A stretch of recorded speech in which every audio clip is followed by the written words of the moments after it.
در 35مین روز جنگ تحمیلی امریکا و اسرائیل علیه ایران، نشانه‌ها از عبور این درگیری از مرزهای متعارف و اخلاقی جنگ بیش از هر زمان دیگری آشکار شده. حملاتی که دیگر اهداف نظامی را نشانه نمیگیرند، بلکه به گونه‌ای فزاینده از زیرساخت‌های غیر نظامی را نیز در بر گرفتند. بر اساس گزارش‌ها روز گذشته، پلی به یک هدف حمله آمریکا قرار گرفت. همزمان ساختمان مرکزی اینستیتوت پاستور در قلب تهران در پی یک حمله هوایی آمریکا و اسرائیل تخریب شد. در سوی مقابل، ایران شب گذشته را شب کابوسوار برای آمریکا و اسرائیل توصیف کرد و از اجرای حملات موشکی علیه اهداف در اسرائیل و پایگاه‌های آمریکایی در منطقه خبر داد. همچنین سپاه پاسداران اعلام کرد که دومین فروند از جنگنده فوق پیشرفته F-35 آمریکایی در آسمان مرکزی ایران توسط سامانه نوین پدافند هوافضای این نیرو منهدم شده. در کنار میدان نبرد، جنگ لفظی نیز با شدت ادامه دارد. دونالد ترامپ رئیس جمهور آمریکا با انتشار ویدیویی از حمله به پلی B1 در شبکه تروث سوشال هشدار داد که اهداف بعدی زیرساخت‌های حیاتی ایران خواهند بود.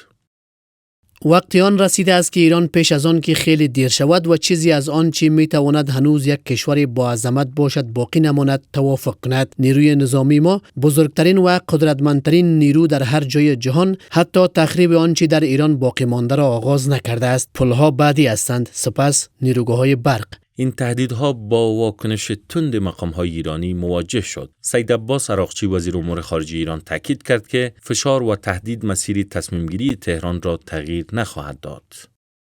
هدف قرار دادن زیرساخت‌های غیر نظامی از جمله پل‌های نیمه‌کاره هرگز ایرانیان را به تسلیم وادار نخواهد کرد. هر پل و هر ساختمان دوباره و این بار مستحکم‌تر ساخته خواهد شد، اما آنچه هرگز ترمیم نخواهد شد آسیبی است که به جایگاه اعتبار و اعتماد آمریکا وارد شده است. محمد باقر قالباف رئیس مجلس ایران نیز با لحنی هشدارآمیز واکنش نشان داد.